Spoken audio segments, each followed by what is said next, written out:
Let's talk about something weirdly fascinating. How long can a person actually grow their hair? I mean, is there a limit?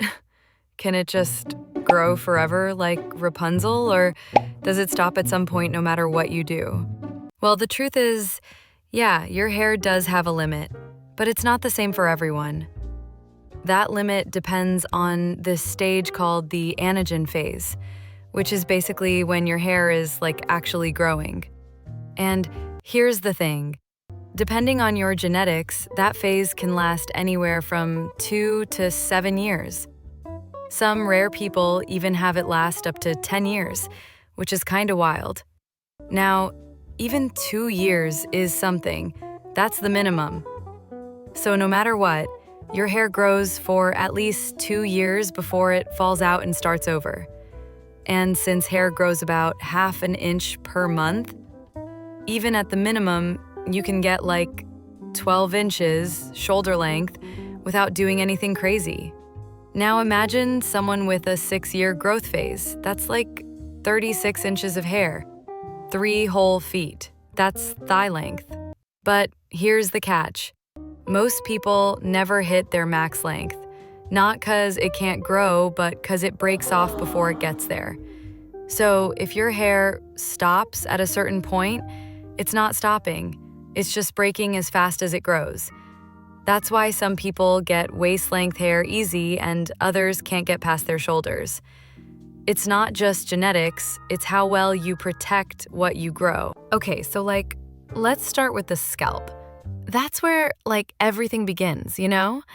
You've probably seen those derma roller things, right? Well, here's the thing. The stamp is actually better, way better.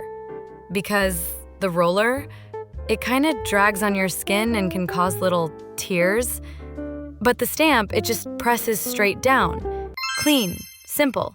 It makes these perfect little channels that help blood flow without, wrecking your skin. Way less irritating, too. Now about minoxidil. Yeah, everyone talks about it. But if you don't want side effects or being stuck using it forever, rosemary oil is low-key amazing. And this isn't just some TikTok trend. There was this actual study in 2015. It worked just as good as minoxidil, but with way less drama. No itching, no flakes, none of that hair falls out if you stop. So this combo? Rosemary oil plus derma stamping? Stupid good together. Oh, but quick thing. When you get a derma stamp, make sure it has real needles, not that fake silicone stuff. And start small, okay? 0.25 millimeter. Let your scalp get used to it first. Now let's talk about something most people skip. How to actually protect the length you've worked so hard to grow. Because hair growth is one thing, but keeping that length, that's where most people lose the game. The biggest enemy? Breakage. Not hair fall, not genetics, just daily, silent breakage. The kind that happens when you're brushing in a rush, tying your hair too tight, or sleeping on a cotton pillowcase thinking it's no big deal. First, start with the ends. They're the oldest, thinnest, and most fragile part of your hair.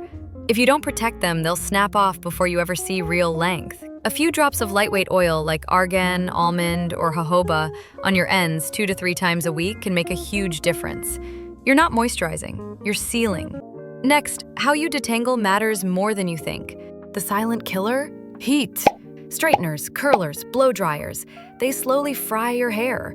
Always use heat protectant, or just ditch heat altogether. Then there's your pillowcase. Cotton creates friction, switch to silk or satin. Less breakage, more moisture, you'll notice in days. Finally, stop sabotaging yourself. Tight ponytails, same hairstyle 24/7. Give your hair a break. Low-tension hairstyles, especially when sleeping or staying home. And trim your ends every 3 to 4 months, not to make your hair grow, but to prevent splits from traveling upward. And if you're tired of useless hacks, this is where you'll find the real tips, the ones that actually work. So stick around. Your big sis got you.